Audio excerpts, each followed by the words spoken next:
Hey guys, welcome to another video on Brand Device where we talk about business and finance, and in this video I'm going to do a depot comparison because I have invested now more than around 114,000 euros in Trade Republic and around 12,000 euros in Scalable Capital. So I have a good idea of both of these depots, what are their quirks, where they stand out better in comparison to the other, and give you a detailed breakdown of which broker should you choose long term. Acceptance. If you take a look at Trade Republic and Scalable Capital, you see that Trade Republic actually has a very limited number of nationalities which can open a depot with them. Many people from non-EU countries have actually problems opening up their accounts with Trade Republic, whereas with Scalable Capital, you have the benefit of having post-ident. Post-ident has almost all of the major nationalities covered. Like maybe if you're from a tiny island or something, maybe it will be difficult for them. But other than that, like they have almost every single nationality covered with them. That means if you are not sure, generally you will be able to open your account with Scalable Capital without any kind of problems whatsoever. With Trade Republic, it's difficult. For example, before I took up the German nationality, I wasn't able to open my account on Trade Republic with my Indian passport. So this was again not such a nice experience. Now the second is fee. If you compare Trade Republic and Scalable Capital, the fee is almost the same. Of course, Trade Republic charges you €1, whereas Scalable Capital charges you 99 cents. 1 cent is still less money and it builds up over time. But that doesn't really necessarily stand them out. What really stands them out is that they have prime partners. So for example, if you have any kind of ETF is a collection of different kind of stocks in one single fund. If you want to invest in those 600 ETFs, which are from the prime partners are Xtrackers, Invesco and iShares. So if you want to have any of your ETF running as a savings plan with any of these ETFs, you do not pay anything at all.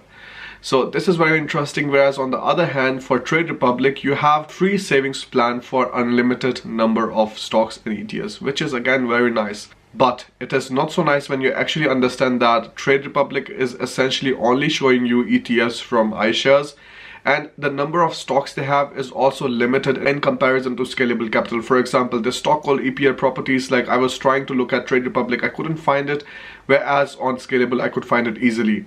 All of the ETFs from Xtrackers, from Invesco, Vanguard, all of the others you cannot find on Trade Republic, but you can find on Scalable Capital. The thing that you have to remember is that with Scalable Capital, all of the savings plan with the prime partners are always for free, so you don't have any kind of problems with that. Plus one savings plan of non-prime partners. For example, you save some kind of S&P 500 index from Vanguard, or maybe you start a savings plan of one stock, that is Tesla. That is also going to stay for free if you're using the free broker, but every other savings plan is going to then cost you 99 cents.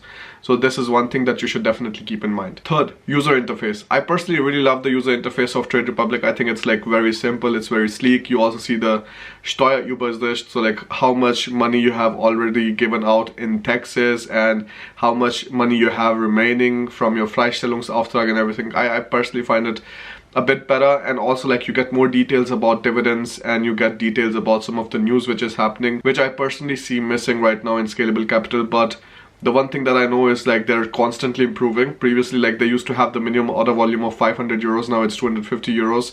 Savings plan used to be previously only 50 euros, now it's 25 euros. There were no prime partners previously, now they have prime partners. So I see them taking steps in the right direction, and I hope they also like do something with the user interface and like maybe make it more informational. That is going to be very useful for users. So in this criteria, I will give Trade Republic a plus. Transfer times. If you're sending money to your depot account at Trade Republic, it is a lot faster when you compare it with Scalable Capital. In Scalable Capital, I've had like almost 2 days till my money hits the depot account, whereas on Trade Republic, I will like transfer it in the morning and it will hit till the evening. Maybe it just happened to me. Again, like very important, all of this that I'm saying right now, it is like from my own personal experience. I've used both of these brokers and that's what I'm sharing with you guys.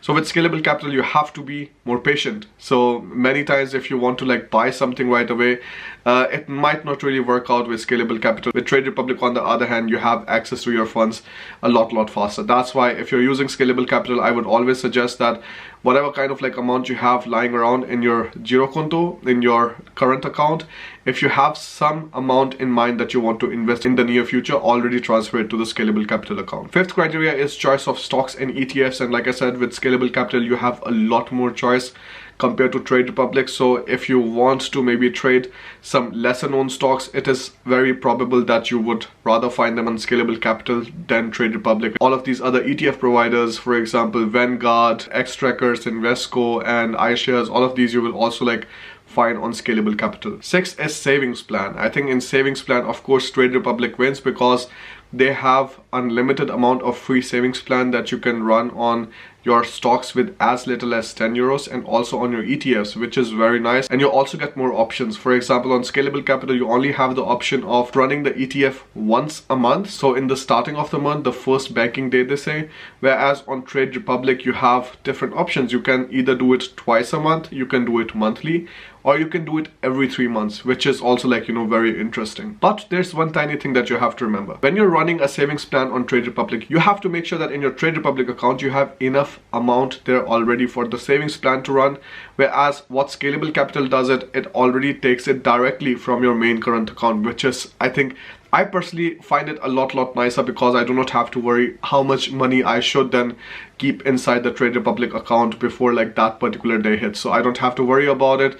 This is definitely less stressful. But again, for the number of savings plan that they have, and for the minimum amount of savings plan, which is just 10 euros that they offer you on Trade Republic, I think Trade Republic has a win here. On Trade Republic, you have no minimum order volume, and for savings plan, it's 10 euros, whereas on Scalable Capital, for buying orders, you need at least 250 euros, whereas on savings plan, you have the minimum of 25 euros. 8th is usage from mobile and desktop. So Scalable Capital offers you the function where you can access your depot both from your computer and also from your phone, whereas Trade Republic only offers this function with phone. This kind of sucks because many times I'm doing most of my research on computers, so I would like to take a look at what kind of stocks and stuff is available directly on my desktop, whereas like now with Trade Republic I have to like always go into the app and like search for different kind of things.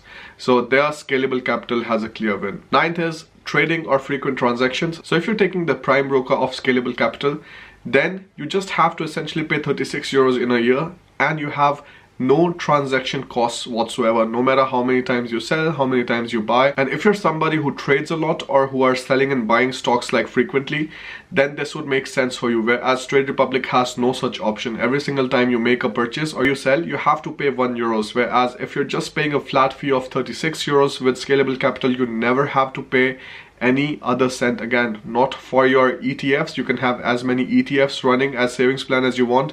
You can buy as many ETFs, you can buy as many stocks, sell as many stocks without paying any kind of transaction cost whatsoever.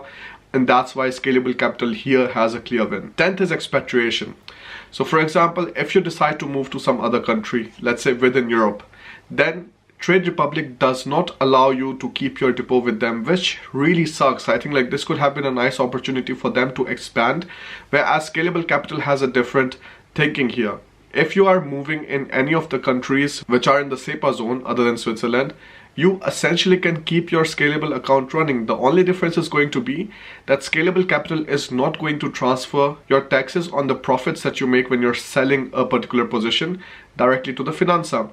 That means you have to take care of the taxes on your own, which is completely understandable, because you will also do the same thing if you're using any other depot, let's say eToro, Trading 212, or any of the other brokers whose advertisements you see a lot. And to have more access to software developers and mobile developers and other people like in the IT sector, I'm planning on registering my company in Romania, because again, the taxes are low. That means you have more money in your pocket which you can invest back in the business. Right now, I'm just essentially putting every single time I make something 30% of the money away for taxes, because the taxes are insane in Germany. If you're a sole proprietor, you have to pay 45% tax, which is like the maximum tax rate.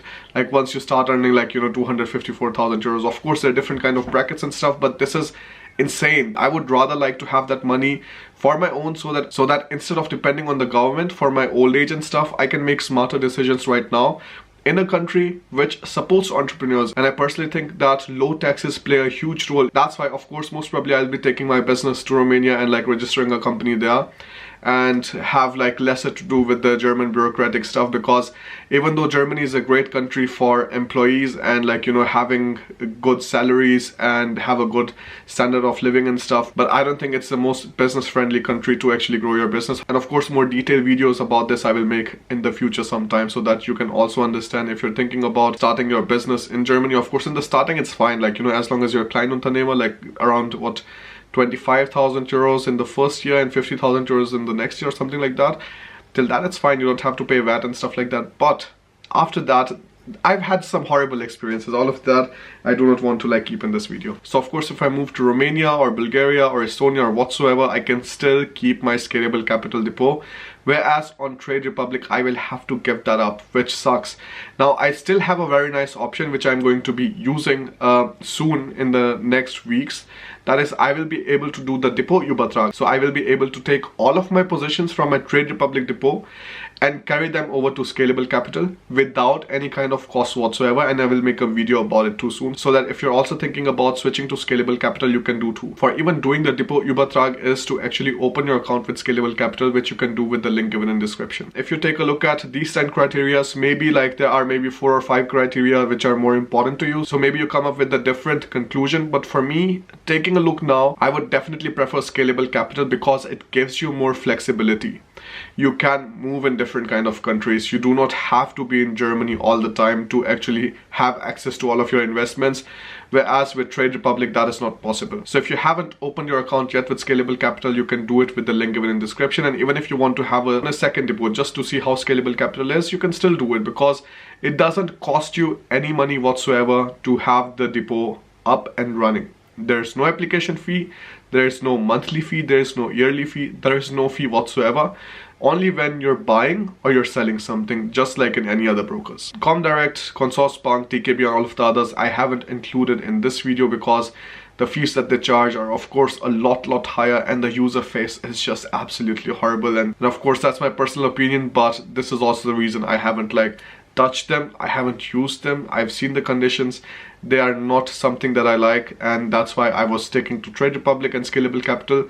And now very soon I will have my entire portfolio of investments of over 120,000 euros entirely on Scalable Capital. And I think this also pretty much shows you how much I appreciate this platform and how much they're trying to improve month by month. So that was pretty much it from my side. Thank you so much for watching this video. If you have any kind of questions whatsoever, don't forget to follow me on Instagram. I post almost daily, and I'll see you in the next one.